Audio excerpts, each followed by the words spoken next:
Me and we love.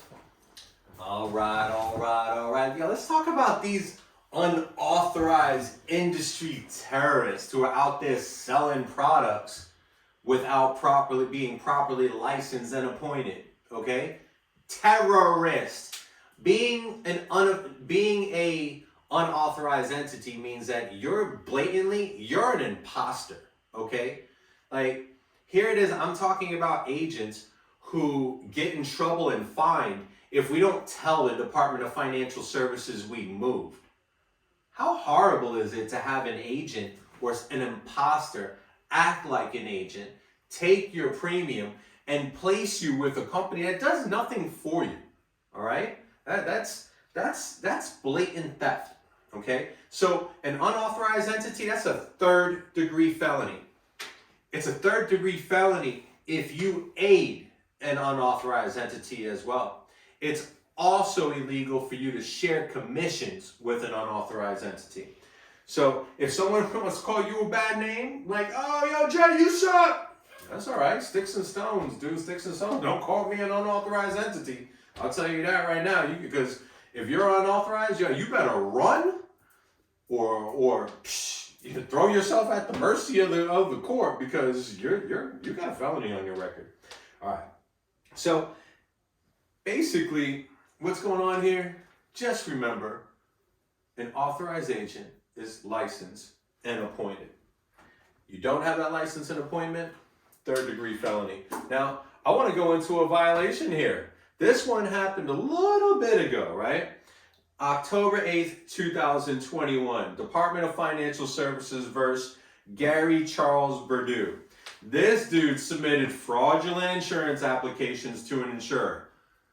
Did it not tell you that our violations were only going to identify stupid people? What are the odds of the insurer not knowing that you submitted fraudulent applications? I mean, that's literally robbing a bank and saying, I'll give you your money back and leaving your driver's license. It's the same thing. Same thing. All right? So, this one, though, kind of has a lot of, I picked it because it has some different verbiage in it that I wanted to drive home on, right? So, this is the original court verbiage. And what it says is settlement stipulation for consent order. Huh? Like, I mean, seriously, opening sentence, and I'm like, yo, what did they say? Settlement stipulation, consent order. All right, well, this consent order came from consideration and final, like, seriously, I have no idea what they're talking about there, but let me explain this, all right? Okay, Google, what is a consent order? Oh, wait, stop. I was just panicked because I said that out loud, and then I'm thinking, did I just shut all my phones off and they're about to start spitting out some definitions to me? But it didn't happen. I think we're still here, right? But anyway, excuse me. In general, a consent order is nothing more than a document saying that the parties that involved are choosing to resolve it without formal court litigation. Okay? Now, let's pause right there. A little bit earlier on, remember when the CFO was doing that press release and that communication talking about the laws that they were changing, and I said he kind of had legislative power because he could propose a bill. Here, the reason we chose this one is because this consent order that they're putting through, the CFO, Jimmy Petronas, also has quasi-judicial authority, okay? That means he kind of has judicial authority. And the way that works out, that's what this consent order is. So basically what the consent order is that both parties, the criminal and the CFO gave them the opportunity to go ahead and give up their license, maybe pay the restitution back, but avoid court. Avoiding court eliminates some of the expenses. The consent that they're giving is that this person gave up their license. They also have agreed to not engage in the business of insurance whatsoever, okay? Now, real quick, in that first opening line, right, because they say consent order, this cause came on for consideration and final agency action. Blah, blah, blah. I want to focus on agency action, okay? That has nothing to do with insurance agencies. It never does in this class, okay? An agency action is them referring to the Department of Financial Services. Don't ask me why. I told you they like the nicknames, right? So here, what we have is somebody who submitted fraudulent invoices and was caught. You have the evidence collected and the Department of Financial Services saying, hey, you can avoid jail time, stay out of the business of insurance, and pay this restitution. That is a consent order, okay? Look, if nearly every document issued by the DFS identifies the chief financial officer as department head, you know it's going to be tested, right? So the consent order opens up by identifying the CFO and his jurisdiction over state financial matters. Insurance is financial risk management. Don't forget it. The CFO has the authority to enforce all of Florida's insurance code, has the authority with that quasi-legislative authority to even propose bills to enhance Florida code. All right. Now, court documents, forget about it. I'm going to spare you on this one because they're unnecessarily worried, but no worries. I've chopped this 8-page, 1,300 word consent order down to a few easy to remember tested bullets, right? For instance, the only reason the document opens with CFO authority is so the reader without a doubt knows that this order is legally binding. DFS has the authority to conduct investigations, okay? So the evidence that they collected, you're stuck on it, man. It's not like you say, oh, you illegally collected it. No, those are sworn law enforcement officers you got.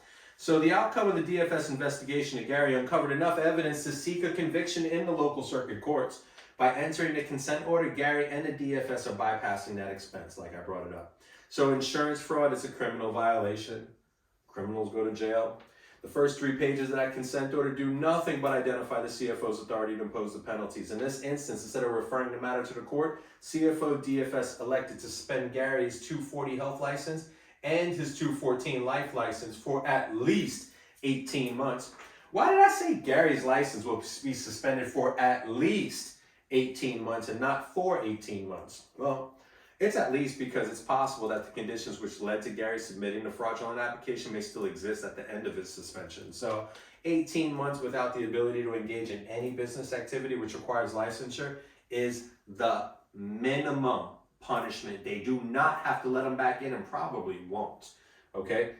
Now, the department, they are going to evaluate Gary's request for licensing at the end of the suspension, but do you want them letting an insurance agent who's going to falsify files and applications back into the business? Get out of here, man. Go flip something. So remember, unauthorized entity, 3rd-degree felony. If Gary violates this agreement, this consent order, and chooses to engage in the business of insurance, which requires licensing, he'll be considered an unauthorized entity. Even more important is that if he does violate that consent order, there is no court with a trial by jury. He's accepting maximum penalty on top of whatever else they did. So this person would be looking at the maximum penalty. Gary's looking at getting the book thrown at him for the fraudulent applications, and then again now getting a second book slap. Like we might as well be beating him with a textbook and waterboarding him if he sells something after that consent order, right? So look, on Section E of the consent order, it simply states that Gary's forbidden to submit more fraudulent applications. I think that was a given, but on the flip side, I'm sure Gary knew he was breaking the law the first time around, so the DFS felt it was necessary to say it just to be on the safe side. In a nutshell, the department could have referred the matter to the circuit court, okay? Instead, they utilized the consent order and simplified the process. Now, in no way is Gary forced to enter in this agreement. He could have fought the charges. However, the DFS came knocking, they had evidence. Typically, if the matter goes to trial and the defendant is found guilty, penalties are going to be much, much harder. Done. All right, let's go to the next one. That was better. That section was way better. That flowed nicely. Noise.